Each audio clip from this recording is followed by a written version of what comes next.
Hello, welcome back. So now we're ready to create our repeat pattern. So the first thing we need to do is to add 3 more layers. This is a new document, is 1000 by 1000 pixel. It doesn't really matter with Illustrator what size you work with. You can always scale it up. So I like to work at this size, but you can use different size if you like. So let's create the layers.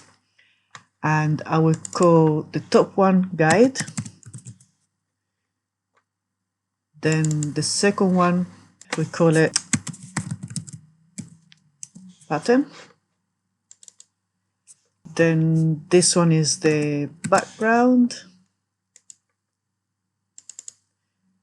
And this would just be a box. Okay, so now what we need to do is to create we're in the box layer.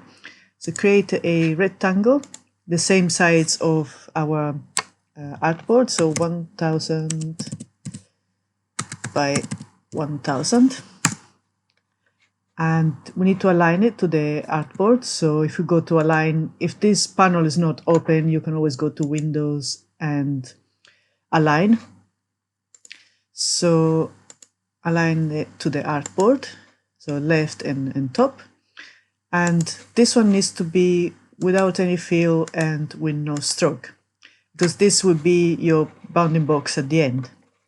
And we need to lock this because we don't need it at the moment and we don't want to move it.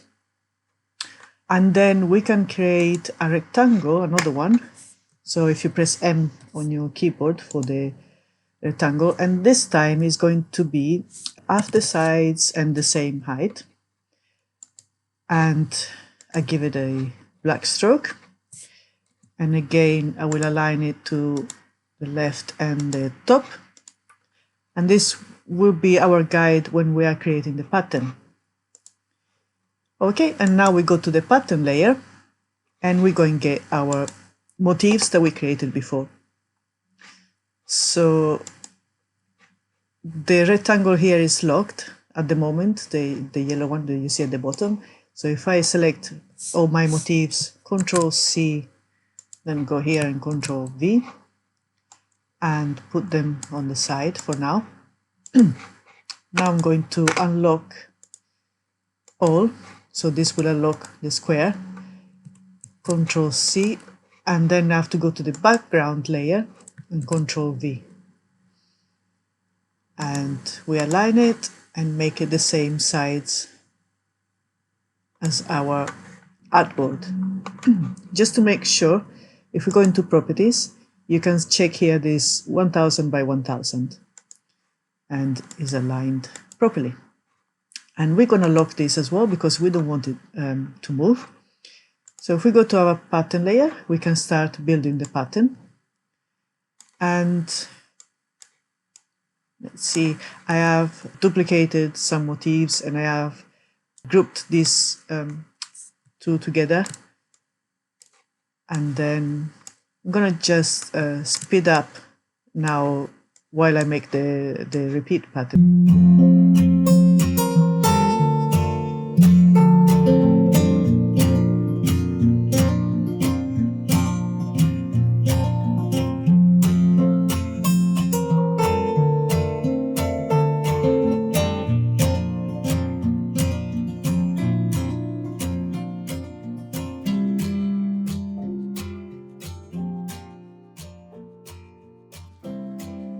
Alright, so now we want everything that is on the top here to be on the bottom here. And I can show you actually a little trick that I use. Instead of going sort of right click, transform, move, all these steps, what I do is Control K on your keyboard and it will bring up this panel here. Where it says keyboard increments, we want to move this 1000 pixel down. So we put 1000 here, and then we hold the Hold key, and then the arrow down key, and this will copy your motifs straight in the right place. And then if we want to move it just a half the amount this time. So Control K, and we write 500. Then we select everything on this side. Keep hold of the Alt key, or I think it's the Option key on a Mac, and then the arrow on the left. And we can see here that we need to move some of the motifs. So this will give you an idea of how to, how everything needs to be placed. So if we move this motif up here, we need to move it the same way the one down here, because otherwise it won't repeat properly. So we move it a bit to this side, and maybe move this. So this, I just press O on my keyboard, then you can reflect your motifs. So maybe make it a bit smaller. It's nice to have different size motifs as well. Okay. So now I'm going to delete everything that is on this side and everything that is on the bottom, and you will see in a minute why that is important. And I'm going to actually make the guide invisible, and I'm going to group everything, so Control G. So now we need to move the group towards the right and down, and then again right and up to create the half drop. So again, press Alt and right arrow, and then let go of the Alt and press the down arrow. And I'm going to repeat this. So Alt and right arrow, and then let go of Alt and go to the top arrow. And we have created the half drop. What I do is ungroup everything. So Control Shift G, and it's all ungrouped, and we don't need these motifs here. We don't need anything that doesn't cross the boundaries of the box. And we want everything that is at the top repeated at the bottom. So this 3 needs to be repeated. So we're going to change this to 1000. Alt and down key.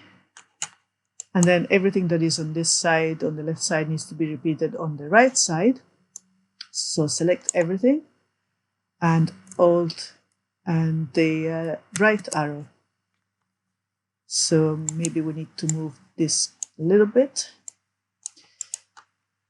Okay, so we have our pattern here, but we can add the texture now to make it more interesting. So I've opened the file with the texture that we created before. If you click it and Control C and then Control V, we can put this. Actually, I'm going to delete this. I'm going to make a new layer.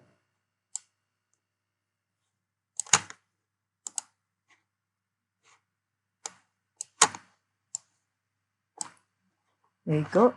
And in this layer, I'm going to paste our texture. So I can make the pattern invisible for the moment and put the texture here and just make it as big as the box. And then what I do is I give it a color. Oh, not in the stroke, but in the fill. And at the moment it's the same color as the background. So what we can do is double click on the little square there and make it just a little bit darker. Let's see. Yeah, we can see the texture now. And then we can have a look at the pattern, and of course it's on the top of the pattern, so we can fix that by clicking and dragging this layer with the texture underneath the layer with the pattern. And we have our repeat. So to test it, we can select everything. Oh, we need to unlock these two first, and then drag it to our swatches panel. And I'm going to make a big square and fill it with the pattern. And here it is. We have our repeat pattern. We can change the scale. So if we go to transform scale and untick the transform object, and then we can just scroll down. Oh, we need preview on. We can scroll down with the mouse and we can make the scale smaller just to have a better look how the pattern looks. So yeah, it looks quite all right. I mean, there are some things, little things to adjust, maybe something here and there to move, but all in all, it's quite a nice pattern. And I just wanted to show you, if you want to use a different texture. So this one here, basically, just let me put this away. It fits the boundaries completely. But if we want to use a different texture, say this one,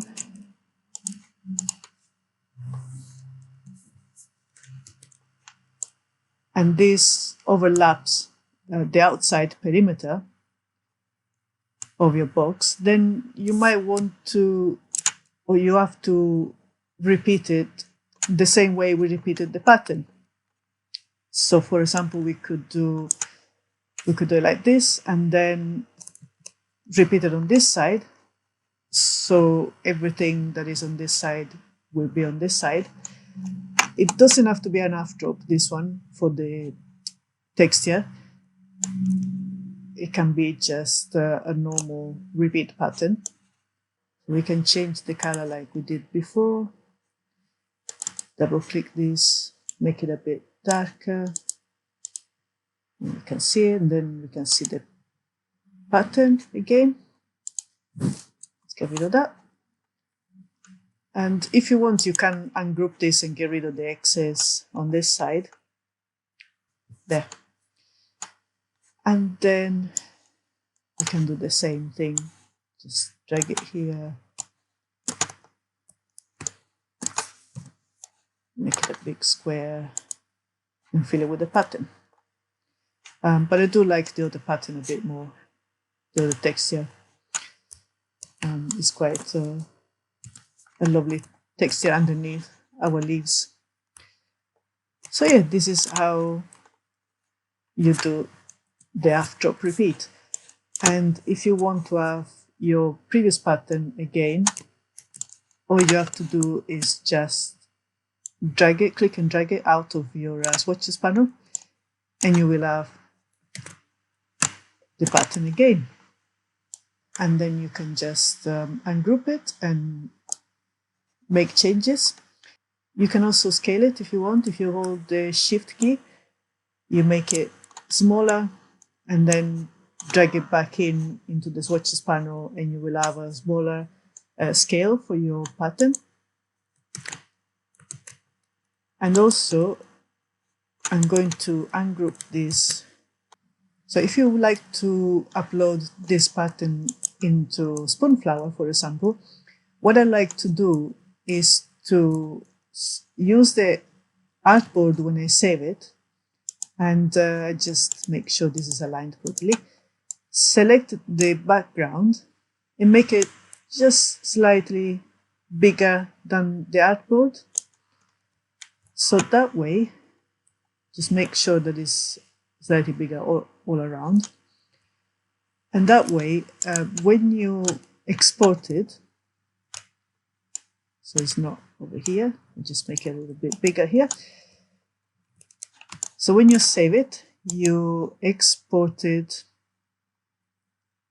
as, use the artboard, and this will clip your design all around the artboard. And then make sure is, so I think for Spoonflower it should be, no, I think it's CMYK, but it's 150 ppi. Just double check if they require CMYK or RGB. I can't remember now off the top of my head, but they require 150 ppi. So, and maybe make it a bit better the quality, and then click OK.